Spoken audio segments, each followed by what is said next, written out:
தினம் ஒரு தகவல். லட்சுமி தங்கிட.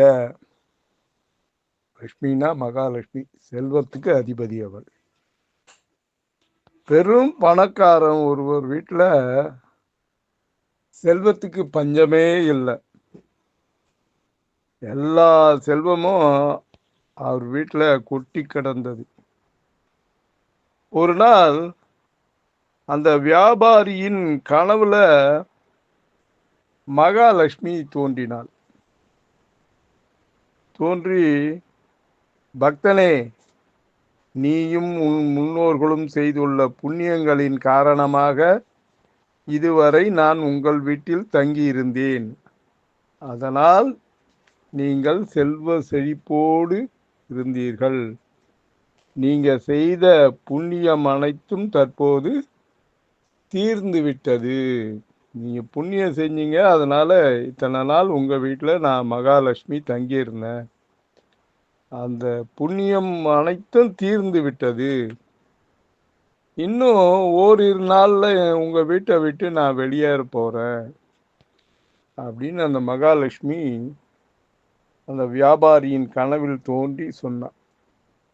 அதற்கு முன்னாடி ஏதாவது உனக்கு வரம் வேணும்னா கேட்டு பெற்றுக்கொள். அதே நீயே யோசிச்சு சொன்னாலும் சரி, உங்க வீட்டுல கேட்டுட்டு சொன்னாலும் சரி, நாளைக்கு திரும்ப வரேன். அதனால உன்னுடைய வரத்தை கேள், தருகிறேன். ஆனா கேட்கும்போது என்னை இங்கேயே தங்கி இருக்க வேண்டும் மட்டும் கேட்கக்கூடாது. இங்கேயே தங்கி இருக்கணும்ன்றது மட்டும் கேட்கக்கூடாது. வேற எது ஒன்னாலும் கேளு, நான் அதுக்கு சம்மதிக்கிறேன். நாளை மீண்டும் வருகிறேன்னு சொல்லிட்டு அந்த மகாலட்சுமி போயிட்டா. மறுநாள் பொழுது விடிஞ்சது.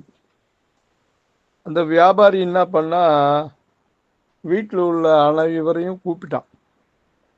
இந்த மாதிரி கனவுல மகாலட்சுமி வந்தாப்புல, நான் வந்ததும் இந்த மாதிரி வரம் வேணும்னு தரேன் அப்படின்னு சொன்னாங்க. இன்னும் கொஞ்ச நாள்ல இந்த வீட்டை விட்டு வெளியே போயிட போறதா, மகாலட்சுமி வெளியே போயிடுறதாவும், அதுக்குள்ள உனக்கு என்ன வரம் வேணும்னோ கேளு, தரேன்னு சொல்லிட்டு போயிருக்காங்க. நம்ம என்ன வரம் கேட்கலான்னு தன்னுடைய குடும்பத்தார் அனைவரிடமும் ஆலோசனை கேட்டான். ஒவ்வொருத்தரும் ஒவ்வொரு விதமாக ஆலோசனை சொன்னாங்க. கடவுள் வந்திருக்காருன்னா கடவுள்கிட்ட என்ன கேட்கலான்ற கருத்தை ஆளாளுக்கு ஒன்று ஒன்று கேட்டாங்க. ஒவ்வொருத்தரும் நவரத்தனங்களை வரமாக கேளுங்க, ஏராளமான பொற்குவியலை கேளுங்க, நிறைய உணவுப் பொருட்கள் கேளுங்க, புல்லும் பொருளும் மாட மாளிகை கூட கோபுரம் அப்படின்னு அடுக்கிக்கிட்டே போனாங்க. எது ஒன்றாலும் கேளுங்க. நான் இந்த மாதிரி 10 பில்டிங் வேணும், 10 கார் வேணும், 10 வேன் வேணும், இந்த மாதிரி பெரிய இது வேணும், அது வேணும், வீடு வேணும், எதை வேணாலும் கேளுங்கன்னு ஆளுக்கு ஒன்று சொன்னாங்க.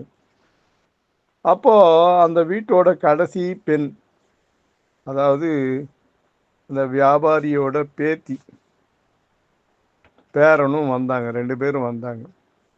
தாத்தா கிட்ட வந்து சொல்றாங்க, தாத்தா, நமக்கு தேவையான பொண்ணும் பொருளும் ஏற்கனவே நமது முன்னோர்கள் சேர்த்து வச்சுட்டாங்க. தாத்தா, கொள்ளு தாத்தா, அதுக்கு மயிலு தாத்தா எல்லாரும் சேர்த்து வச்சிருக்காங்க. அப்போ நமக்கு தேவையான பொண்ணும் பொருளும் மாணிக்கமும் வீடும் எல்லாம் வரமாக கேட்டால் கூட, இந்த மகாலட்சுமின்றவங்க இன்னும் ஒரு நாளில் வெளியே போயிட்டாங்கன்னா நம்ம சேர்த்து வச்ச சொத்தும் அனைத்தும் வெளியே போயிடும் இல்லையா? அப்போ திருப்பியும் அதை வரமா கேட்டா கூட அதோட சேர்த்து தானே மகாலட்சுமி எடுத்து போயிடுவாங்க. அதனால அது நிலைக்காது. அதை கேட்காம நான் சொல்ற மாதிரி கேளுங்க அப்படின்ட்டு அந்த பேத்தி சொன்னான். என்ன கேட்கணும், என்ன வரமா கேட்கணுமா சொல்லுமா அப்படின்னு அந்த வியாபாரி பேத்திக்கிட்ட அவ்வளோ பணிவாக கேட்டேன். இப்போது நம்ம வீட்டில் மகாலட்சுமி இருக்கிறான்னு தெரிஞ்சிச்சு. அவ நிலைச்சி இருக்கணும்னா அவளையே இருக்க சொல்லணும்னு நம்ம கேட்கக்கூடாதுன்னு வேற சொல்லிட்டான். அதனால அவ இருக்கணும்னா பரஸ்பரம் நம்ம வீட்டில் அன்பு நிலைத்து இருக்கணும் அப்படின்னு கேளுங்க. அப்பதான் அந்த மகாலட்சுமி நம்ம வீட்டை விட்டு வெளியே போக மாட்டா. நீங்கள் கேட்பாருங்க, அன்பு நிலைத்திருக்கணும்னு கேளுங்க அப்படின்னு. சரின்ட்டு அவர் என்ன பண்ணார், அன்றைய இரவு தூங்க போனார்.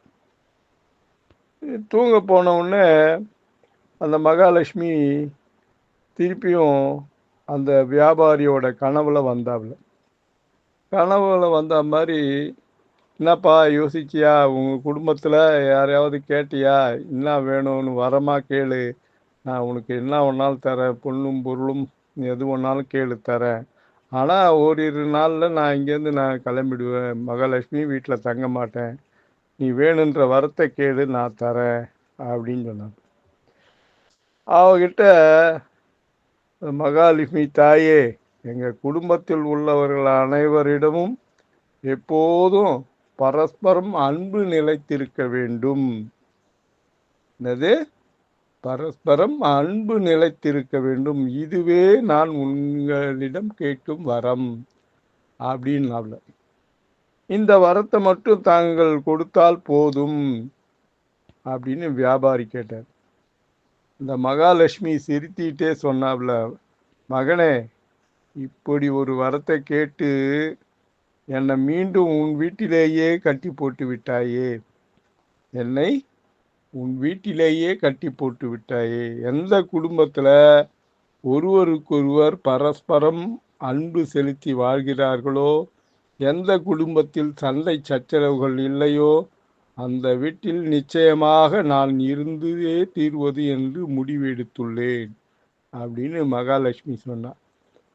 எனவே நீ கேட்ட இந்த வரத்தால் மீண்டும் நான் உன் வீட்டிலேயே தங்கி இருந்து விடுகிறேன் என்று கூறி மகாலட்சுமி அந்த வீட்டிலேயே தங்கிவிட்டாள்.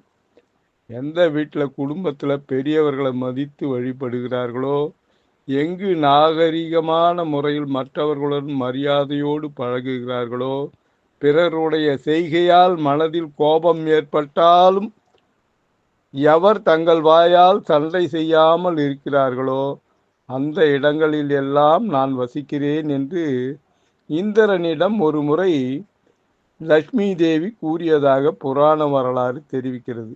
ஆகையால் லட்சுமி கடாட்சம் பெற விரும்புபவர்கள் சண்டை போடுவதை தவிருங்கள்.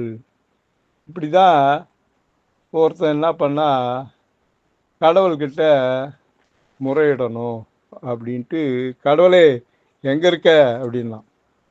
உடனே என்னடா அது பக்தன் கூப்பிட்றானே, கடவுள் வந்துட்டார். வந்துட்டு, கடவுளை உங்கள்கிட்ட ஒரு கேள்வி கேட்கணும் அப்படின்னு. என்னப்பா கேளு அப்படின்னு. இந்த உலகத்தில் பெண்கள் எவ்வளோ அழகாக இருக்காங்க, பெண்கள் அவ்வளோ அழகாக இருந்தாலும் அமைதியாக இருக்காங்க, சொல்கிற பேச்சை கேட்குறாங்க, அவ்வளோ அருமையாக படைச்சிருக்கீங்களே, ஆனால் பொண்டாட்டியை மட்டும் ஏன் நீங்கள் அந்த மாதிரி படைக்கலை?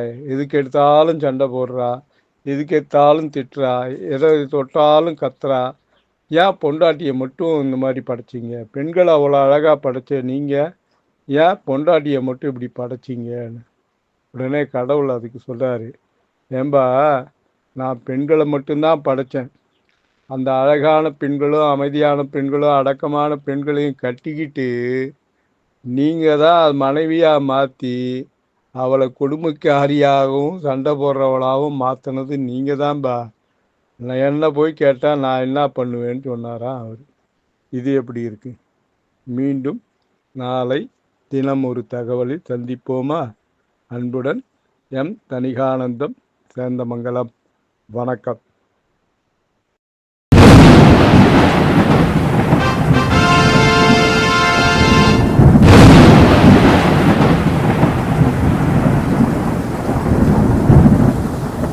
தணிகை டிவியை லைக் பண்ணுங்கள், ஷேர் பண்ணுங்கள், பெல் பட்டனை ப்ரெஸ் பண்ணுங்கள், தணிகை டிவியை சப்ஸ்கிரைப் பண்ணுங்கள். வணக்கம்.